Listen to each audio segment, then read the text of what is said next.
I'm 81 years old, and I'm going to tell you something that most people are too polite, too uncomfortable, or simply too scared to say out loud. Most people think that as we reach our 80s, our biggest fear is the end, the final curtain call. They think we spend our nights trembling at the thought of the cliff. But they are wrong. They don't understand the reality of these later chapters. Here is the hard truth. The hardest part of getting older isn't dying.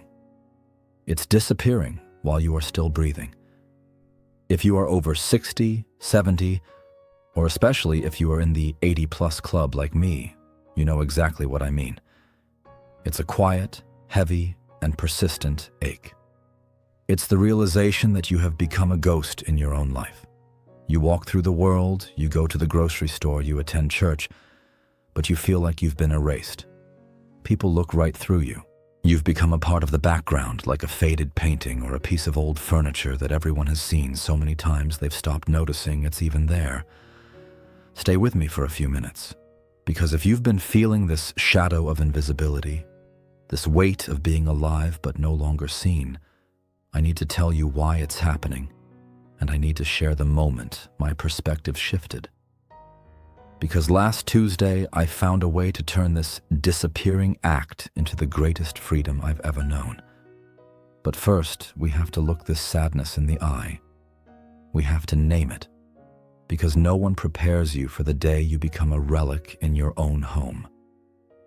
We live in a culture, especially here in the West, that is obsessed with new, fast, and loud.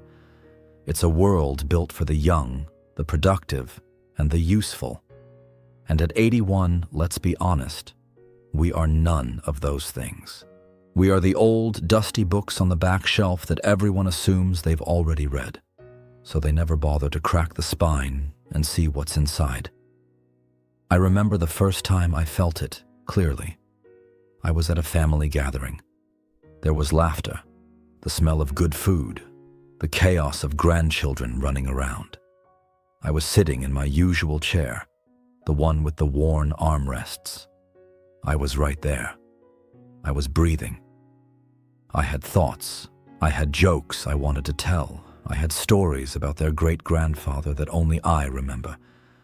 But as the conversation flowed around me, I realized I was being treated like a museum exhibit. They talked about me, but not to me. They made decisions for me as if I weren't in the room. Is Grandpa tired? Does Grandpa want tea? One day, you realize you are still alive, but no longer visible. That sentence hit me like a bolt of lightning in that crowded room. I felt a surge of bitterness. I wanted to stand up and shout, "I am still here. I still have a mind. I still have a fire in my belly." But I didn't. I just sat there, clutching my tea, feeling the cold fog of invisibility settle over my shoulders.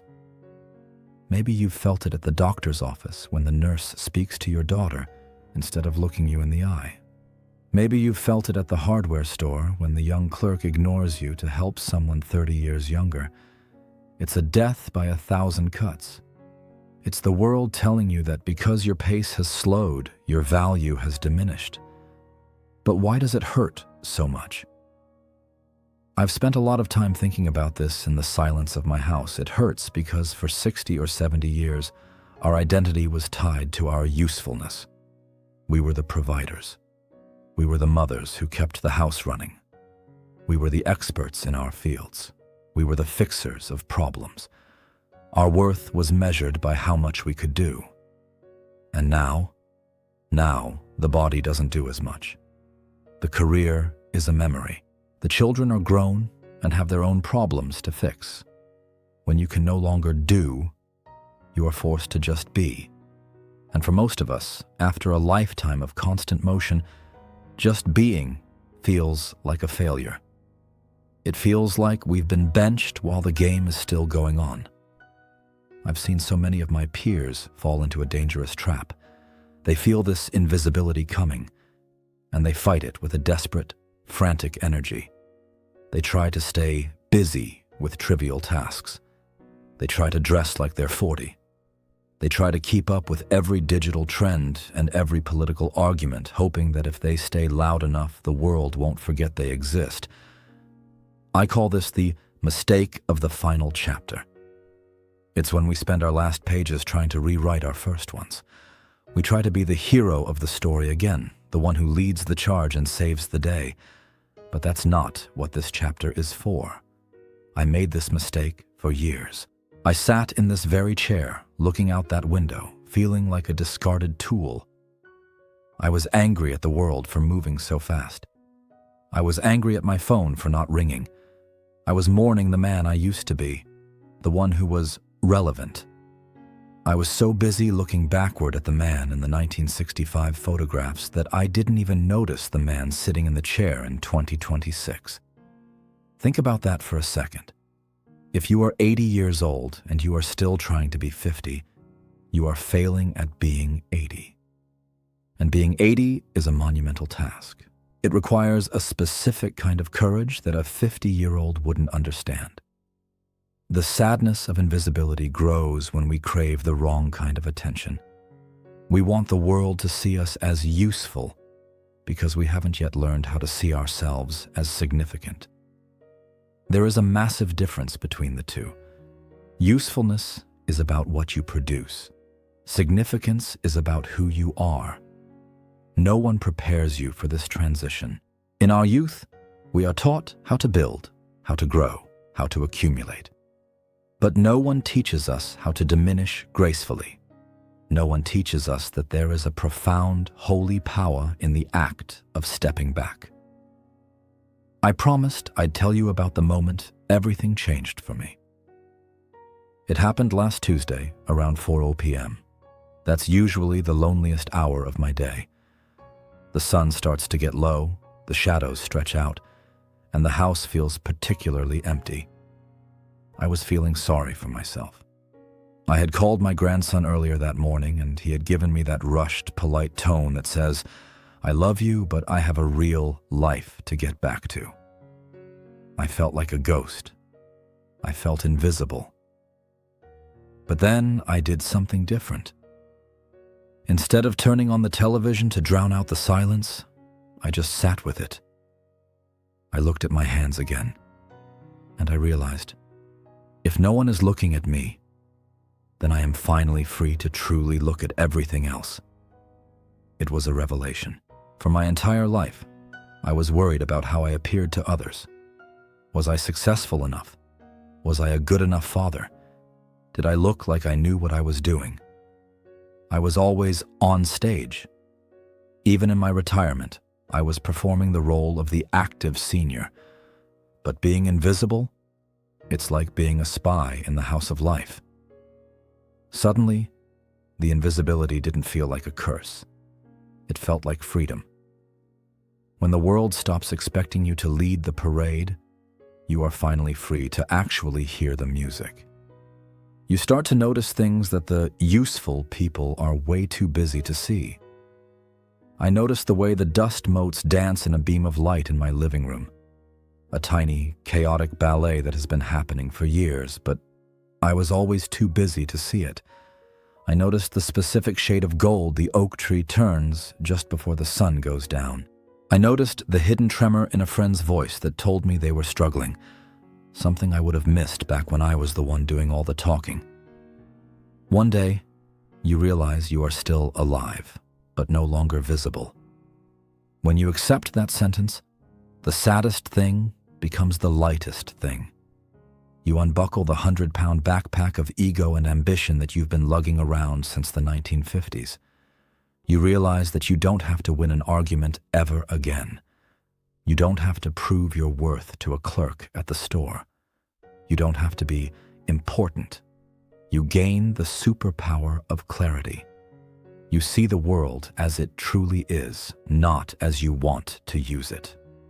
You see the beauty, the tragedy, and the comedy of the human struggle with a perspective that only comes from being near the exit. So what do we do with this invisibility? Do we just sit in the dark and wait? No. We become the watchers. We become the steady, silent lights in a world that is flickering and frantic. If you are feeling invisible to your family, I want you to try a new strategy. Stop trying to give them advice they didn't ask for. Stop trying to remind them of who you used to be. Instead, just be the light in the room. When they are talking and stressing about their fast lives, just look at them with the eyes of someone who knows how it all ends. Look at them with pure, unadulterated love.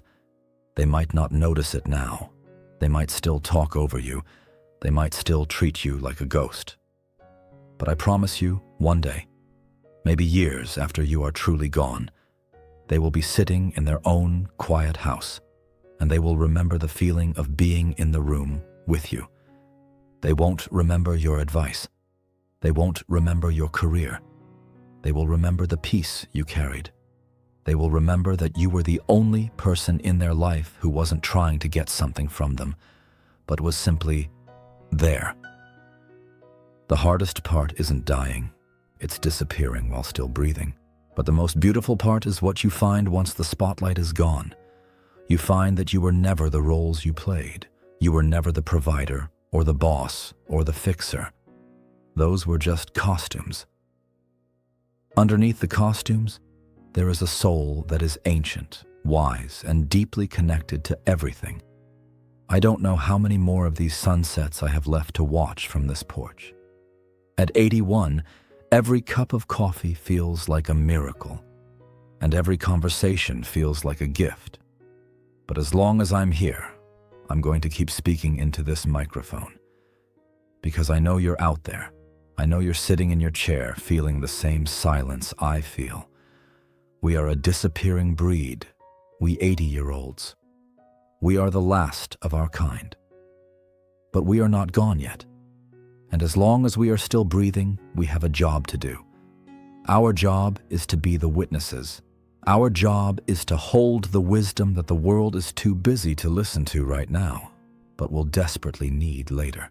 If you've felt that shadow of invisibility, if you've been mourning the person you used to be, I want you to come and sit on this porch with me.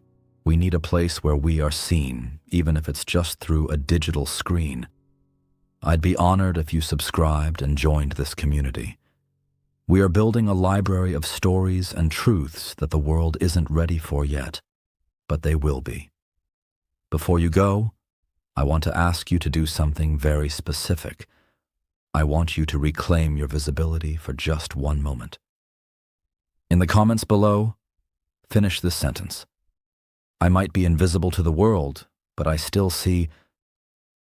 Tell me one beautiful, tiny, or profound thing you noticed today that all the busy people missed. It could be the way your cat slept in the sun, or the taste of a piece of fruit, or a memory that came back to you in the shower. I read every single comment. It reminds me that I am still visible to you, and I want you to know that you are definitely still visible to me. Take a breath now, a real one. Feel the air in your lungs. It's the same air you breathed in 1950, and it's just as sweet today. You are still here. You are still significant. And your story is just getting to the part that actually matters. I'll see you in the next chapter. God bless you.